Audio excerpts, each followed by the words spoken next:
El túnel subfluvial une las ciudades de Santa Fe y Paraná. Fue la primera comunicación vial de la Mesopotamia con el resto del país. La obra fue inaugurada el 13 de diciembre de 1969, luego de 8 años de construcción. Esta conexión vial, que pasa debajo, fue gobernador del Río de la Plata a fines del siglo XVI y principios del siglo XVII. Luego, en 2001, ambas provincias acordaron que el túnel lleve el nombre de los dos gobernadores que impulsaron su construcción en 1960, Raúl Uranga, de Entre Ríos, y Carlos Silvestre Benis, de Santa Fe. El túnel subfluvial es el único en Sudamérica y el más extenso del continente. Pasa por debajo del río Paraná, que es el sexto río de llanura más importante del mundo. Tiene una longitud total de 2.400 metros y está conformado por 37 tubos individuales unidos entre sí. El túnel está enterrado en el fondo del río para garantizar su estabilidad. Lo cubre un manto de arena de unos 3 metros como mínimo. En 1982, una creciente socavó esa cobertura. Por ello, en 1985 se realizaron estudios y en los años 1992 y 1998 se colocó en 2 etapas una cubierta protectora para evitar erosiones en el tramo medio. En total, el tramo del túnel, más los accesos hasta las cabinas de peaje, llevan la extensión de todo el complejo a 3.700 metros de longitud.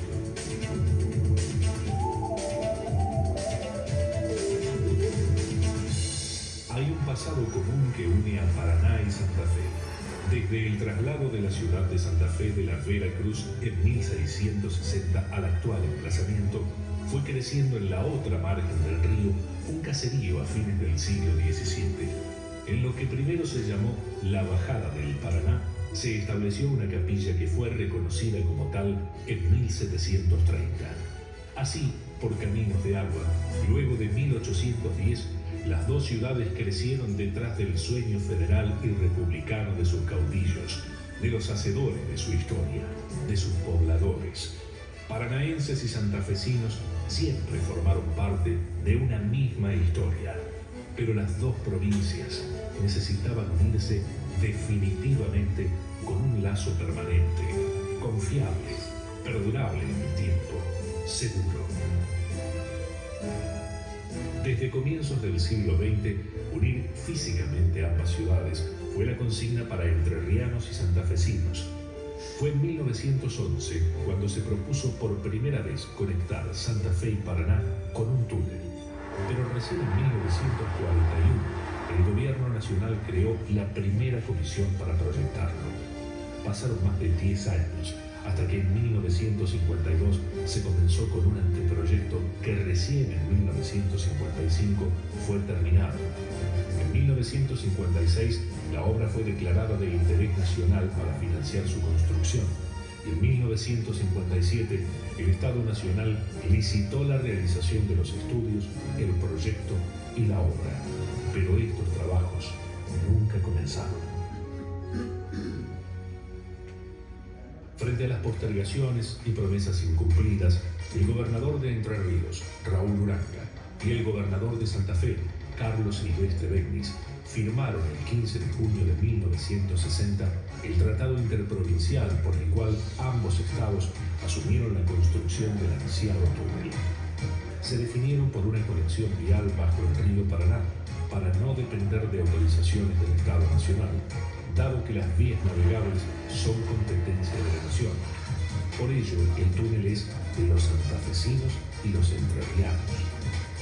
De esta manera, el 31 de enero de 1961 se concretó la licitación y el 29 de junio del mismo año se firmó el contrato con un consorcio formado por 3 empresas: Sailab de Argentina, que realizó el proyecto; Vianini de Italia, que ejecutó el dragado del lecho del río para el emplazamiento del túnel; y la alemana Hochkiew, que lo construyó. El 3 de febrero de 1962, con la presencia del entonces presidente Arturo Frondizi, comenzaban las obras con un gran acto inaugural realizado en Paraná. pasaron años de avances y retrocesos, de demoras y paralizaciones. Entre 1963 y 1966, gracias al empuje decidido de los gobernadores democráticos Aldo Tessio de Santa Fe y Carlos Contín de Entre Ríos, el sueño de unir Santa Fe y Paraná comenzó a estar más cerca de la realidad.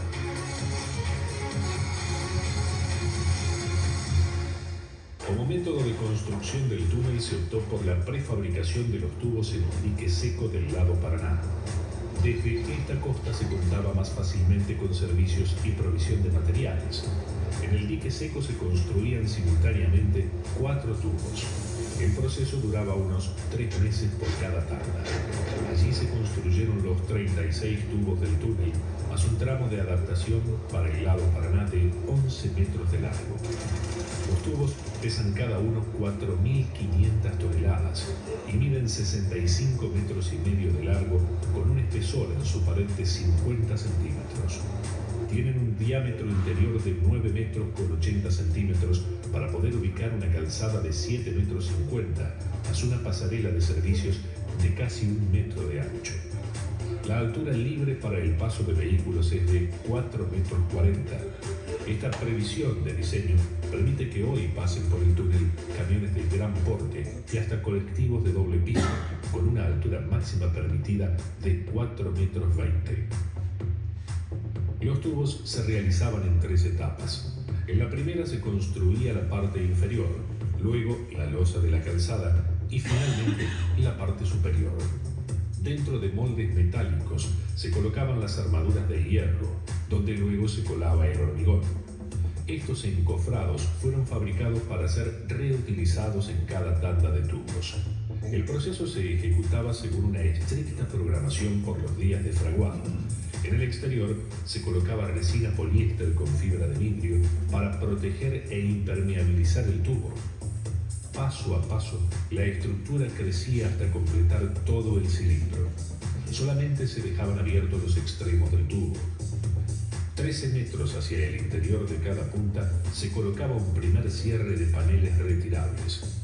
Luego, en el extremo, se instalaban unas compuertas metálicas desmontables.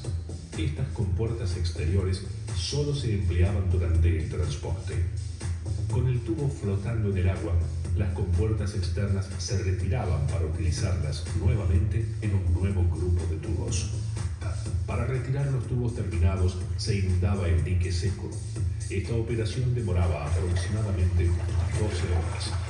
Para cerrar o abrir el dique se contaba con 3 cilindros huecos construidos en hormigón armado. Había 2 cilindros fijos lastrados con arena. El cilindro móvil, que actuaba de compuerta central, medía 23 metros de diámetro y se vaciaba de agua para moverlo o se llenaba para fijarlo en el fondo. Una vez retirados los tubos, se cerraba el ingreso para sellar el dique seco y sacar nuevamente el agua. El desagote demandaba unos 3 días. Los tubos eran transportados por 3 remolcadores hasta una zona de depósito en el río, en el lado Santa Fe. Allí se los anclaba con su eje paralelo a la corriente y luego de retirar las compuertas externas removibles, el tubo flotaba aunque un poco más sumergido. Para colocar los tubos se utilizó un pontón autoelevador de grandes dimensiones, traído desde Holanda. Esta isla flotante contaba con 4 columnas de acero de 65 metros de largo que se levantaban para moverlas hasta el lugar preciso. Para fijar la isla flotante se bajaban las columnas hasta el fondo. Luego la parte central era elevada fuera del agua para situar debajo el tubo a colocar. Cuando llegaba el momento de su colocación, de a uno por vez, cada tubo era remolcado hasta la isla flotante. Toda esta operación era muy compleja y de gran cuidado. Ubicados en la posición de sumersión, se llenaban con agua la parte inferior de la calzada. Una vez lastrado el tubo, bajaba tomado por cables de acero. Para alinearlo en su descenso, se colocaban unos mástiles de guía hasta el fondo. La exactitud en la colocación del tubo era controlada desde 4 puntos de alineación con niveles y teodolitos. Para verificar el montaje del eje longitudinal del túnel por primera vez en el país, fue utilizada una guía láser. De esta manera, cada tubo era empalmado con el anterior. Así, el frente de trabajo avanzó con el túnel desde la costa santafesina hasta la entrerriana. Los extremos de los tubos tenían una forma que les permitía encajar uno con el otro. El encastre formaba una junta entre ambos. En la tarea de unión y sellado de juntas trabajaron buzos especializados en turnos rotativos de 1 hora. Para fijar los tubos entre sí y evitar que se separaran, los buzos colocaban pasadores metálicos. El sellado de las juntas entre los tubos se hacía con un anillo de goma inflable. Con el tubo en posición correcta, se colocaba arena a su alrededor para asentarlo definitivamente. Luego se aumentaba el lastre del tubo al llenarlo completamente de agua. Terminado el asentamiento final, se procedía al hormigonado de las juntas mediante maquinaria y encofrados especiales. Finalizado el exterior de la junta intermedia, se rellenaba completamente la zanja. La arena cubría el túnel hasta 4 metros por encima de los tubos. Este trabajo se hizo con la misma draga que, delante de la isla flotante, previamente cavaba el surco en el fondo para la colocación de los tubos. En la terminación del túnel, los trabajadores avanzaron desde el lado Santa Fe hacia Paraná por el interior de los tubos. A una distancia de no menos de 6 tubos respecto del último colocado, las tareas comprendían la extracción de compuertas, el desagote y el sellado interior de las juntas con un perfil metálico tipo U soldado. Después se continuaba con la colocación de los azulejos y con las instalaciones electromecánicas. Finalmente, con todos los tubos abiertos, ya vinculado a una orilla con la otra, se procedió a la pavimentación de la losa de la calzada con un concreto asfáltico, más su demarcación horizontal final. Simultáneamente a la confección y colocación de los tubos, se realizó la construcción de las rampas de acceso al túnel, de los edificios de ventilación y de las dependencias administrativas de cada orilla, incluidas las áreas de peaje. Finalmente, el sábado 13 de diciembre de 1969, el túnel subfluvial fue inaugurado oficialmente. El domingo 14 quedó habilitado para el paso de vehículos. La culminación de esta mega obra monumental fue la concreción de un largo sueño de paranaenses y santafesinos. Gracias al esfuerzo de las dos provincias, Santa Fe y Entre Ríos, quedaban unidas por una vinculación vial. Una obra monumental para la década del 60, un túnel subfluvial que integró definitivamente a la Mesopotamia con la Argentina.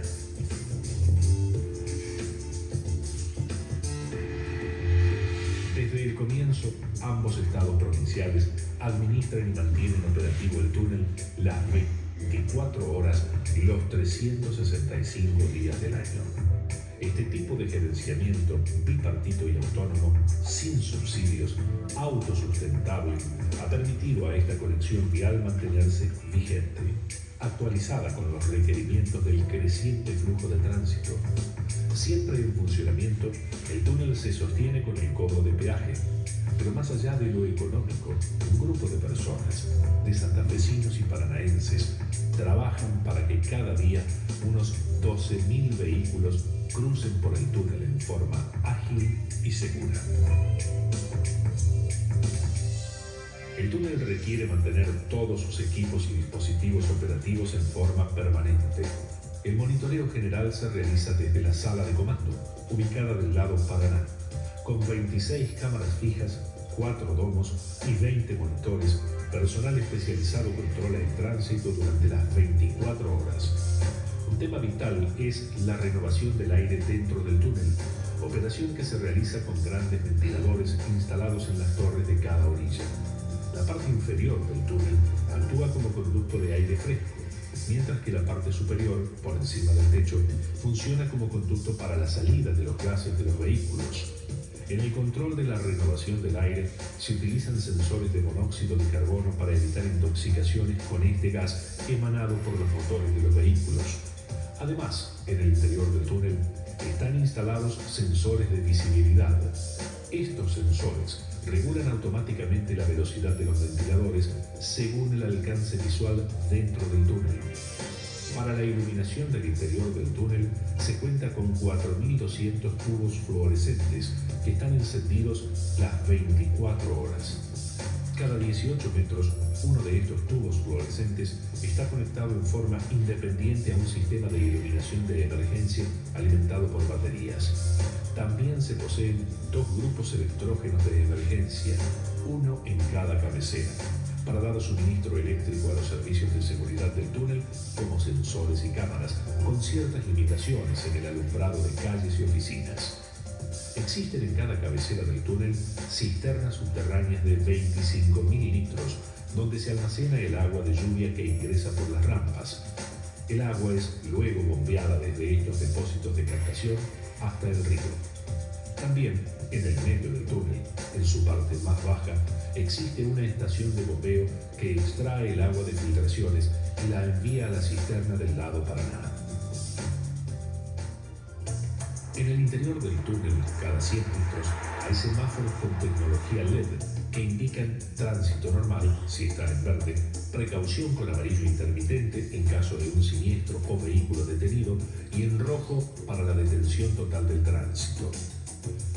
La velocidad mínima de circulación es de 40 km por hora y la máxima de 60 km por hora para todo tipo de vehículos. En todo el complejo está prohibido el sobrepaso. También, por razones de seguridad, está prohibido el cruce de transportes con sustancias inflamables, corrosivas o explosivas. Para el caso de emergencias, el operador de sala de comando cuenta con 1.200 altavoces dentro del túnel para dar indicaciones a los conductores.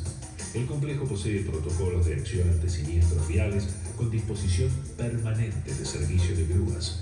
Por su parte, el sistema de incendio comprende cisternas en cada cabecera, con una cañería dentro del túnel para la provisión de agua a presión, con tomas hidrantes y matafuegos cada 100 metros.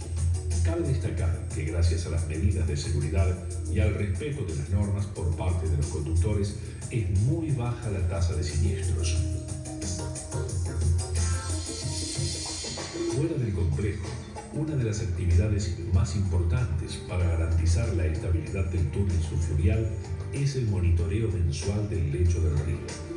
Este control se efectúa con equipos de geoposicionamiento satelital y sondas batimétricas ubicados en una embarcación especial. Los sondeos se realizan 500 metros aguas arriba y 50 metros aguas abajo del eje del enlace vial. Así se determina la cantidad de arena sobre el túnel. En caso de crecientes del río Paraná, estos controles se intensifican. De este modo, más de 4 millones de vehículos al año cruzan por el túnel subfluvial de manera segura y ágil, sin interrupciones ni demoras.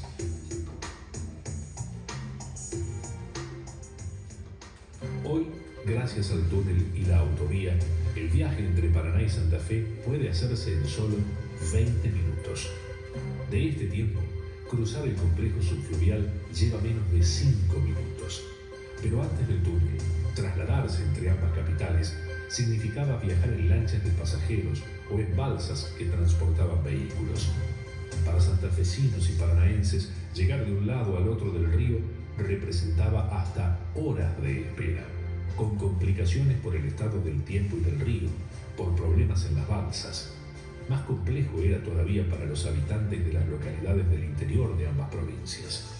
Entrerrianos y santafesinos estaban cerca, con una historia común, pero antes del túnel estaban prácticamente separados. Sin embargo, desde 1969, el túnel subfluvial unió definitivamente a las dos provincias. Y ahora, en el tercer milenio, se proyecta hacia el futuro como una conexión básicamente metropolitana, cuando el proyecto del nuevo puente entre Santa Fe y Paraná llegue a ser concretado. Como obra estratégica para la Argentina, el túnel permitió a Entre Ríos y la Mesopotamia comunicarse con el resto del país. Con el tiempo, el túnel subfluvial Uranga-Silvestre-Béliz también se ubicó como parte vital del corredor bioceánico central que une Chile, Argentina y Brasil. El túnel es el camino obligado del Mercosur. Es un camino que integra regiones, que sigue proyectando su vigencia en el futuro. Pero antes que nada, el túnel logró la integración de dos capitales de provincia. La conexión permitió crecer y progresar a las comunidades de ambas orillas. Logró que nuevas familias se formaran, que más jóvenes estudiaran, que más turistas disfrutaran, que más trabajo se generara, que dos pueblos vecinos se hermanaran.